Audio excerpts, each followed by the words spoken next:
Integumentary system. Skin is the largest organ of the body that covers the entire body. Its main function is to act as a barrier to protect the body from the outside world.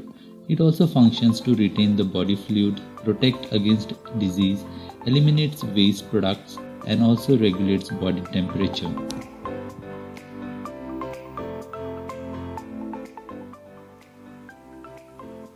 Epidermis.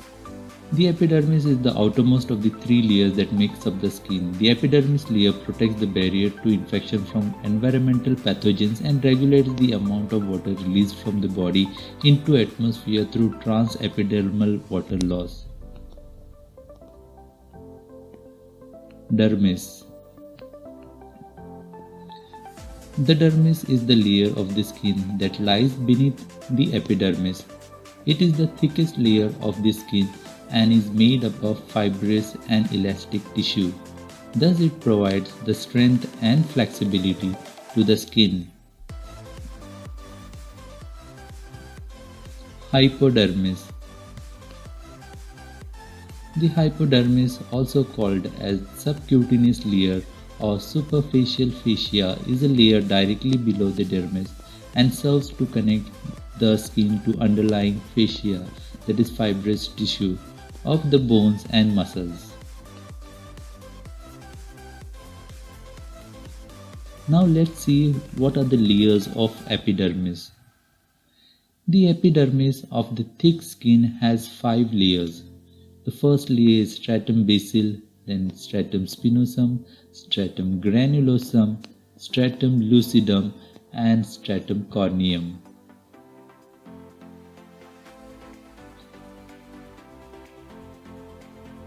Stratum basal.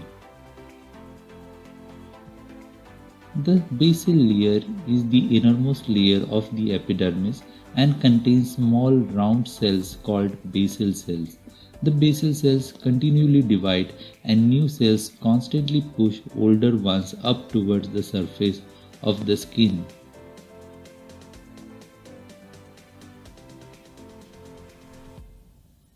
Stratum spinosum. Stratum spinosum is the thickest layer of the epidermis. It contains newly formed keratinocytes, which are strengthening proteins. It also contains Langerhans cells that help prevent infections.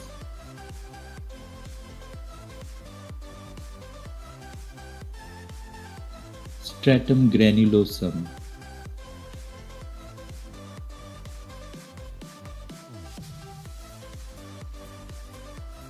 The stratum granulosum or granular layer is a thin layer of cells in the epidermis.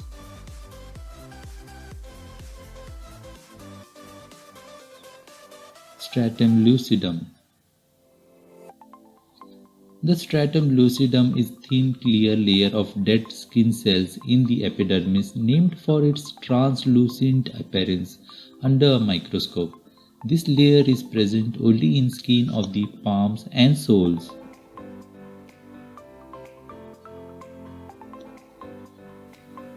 Stratum corneum. The stratum corneum is the outermost layer of the epidermis, consisting of dead cells, corneocytes. This layer is composed of 15 to 20 layers of flattened cells with no nuclei and cell organelles. Now let's see how epidermis functions. So as we now know, there are continually new cells generated in the basal layer which travels up to the corneocytes in the form of corneocytes and are shed through inner corneal layer. The skin naturally shades the dead skin cells through a process called desquamation. Every 28 to 40 days on an average, a new cell is born in the stratum basal or germinativum, the deepest layer of epidermis. As we know, the new cells formation in the basal layer is also known as proliferation.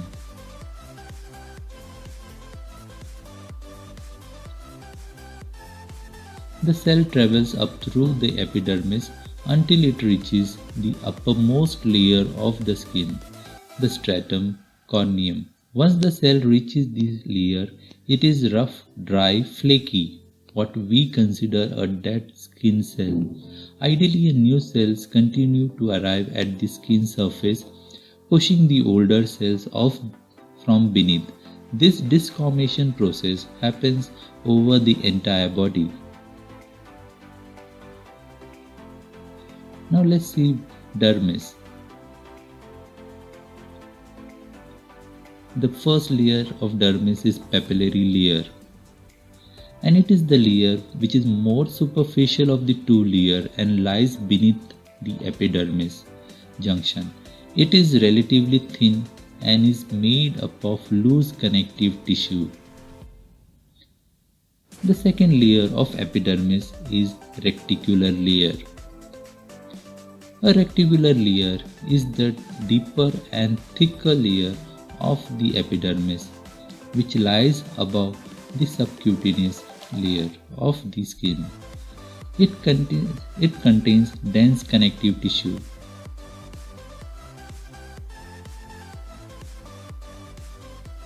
Let's see hypodermis.